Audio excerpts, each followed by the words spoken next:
Go ahead, Mr. Randazza, when you're ready. Thank you very much, Mr. Chairman. Marc Randazza in opposition of Senate Bill 444. I practice defamation law extensively. I'm licensed in 5 states. I'm actually sitting for the Ontario, Canada bar exam this summer. I've worked on defamation cases worldwide, including one recently in Zambia. So let's just say that I am obsessed with this area of law, and not just on the defense side. I believe in protecting people's reputations.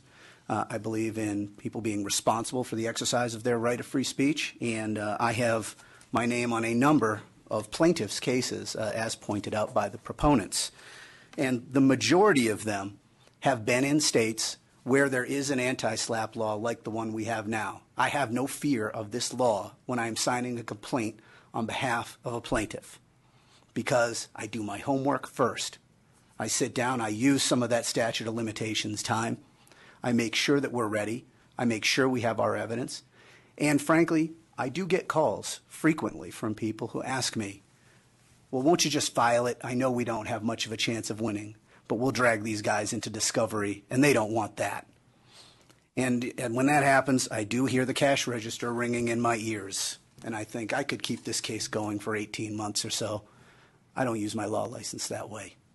I won't do it, because I believe in freedom of expression, and I don't believe in bullying people with lawsuits designed to suppress their First Amendment rights. I want you to think about, there's been a lot of people talking about the technical aspects of this, which I really wanted to talk about, but they've expressed it perfectly eloquently. I just want you to think about the spirit of what's happening here.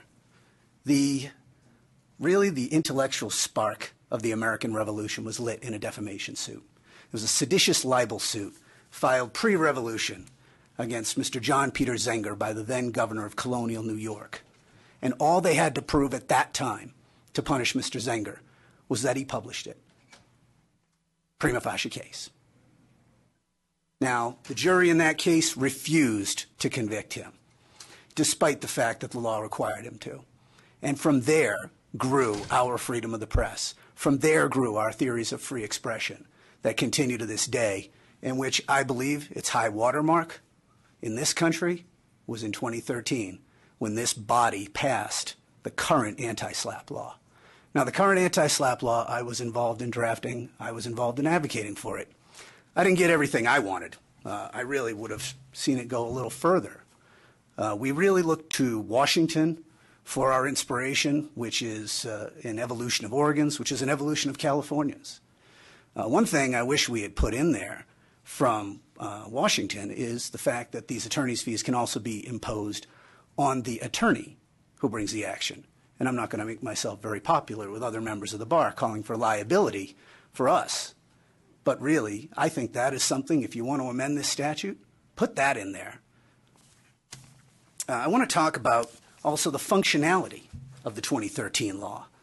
This 2013 law, as soon as it passed, I was able to go to clients of mine who run media companies and who run tech companies and say, now we have the best one. Move here. And I did move some of them here. I'm in the process of trying to move a competitor to Yelp here. They are in New York. I've explained to them that if they come here, they will be under this umbrella. And it is true that they are protected under federal law from liability for anything that somebody puts on that consumer review site.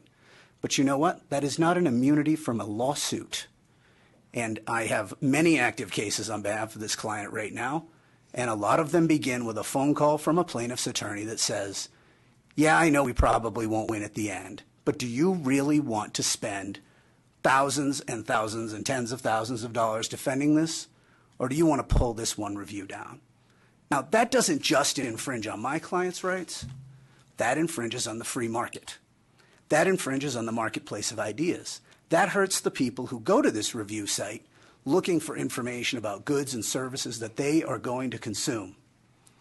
So that is an artificial finger on the scales of justice and on the scales of the free market.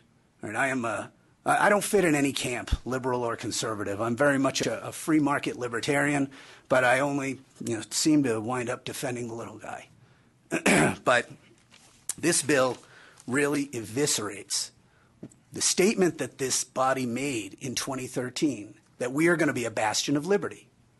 Now, other states, it is true, don't have laws this strong. Guess what? Ohio and Pennsylvania are currently looking to us for inspiration. They are working on laws that are going to be mirrors of ours. Florida is on the verge of passing its own anti-SLAPP law, in part inspired by us. We're standing at the top of the mountain here, and we want to climb down below where we were when we passed the law in 2013, because this statute is terrifying for a defendant. So I can answer any specific questions that you may have. I have my head into this thing very deeply, but I don't want to go off on my speech about liberty and the economy too much more before I get all teared up. Well, thank you, Mr. Randazza, for your testimony.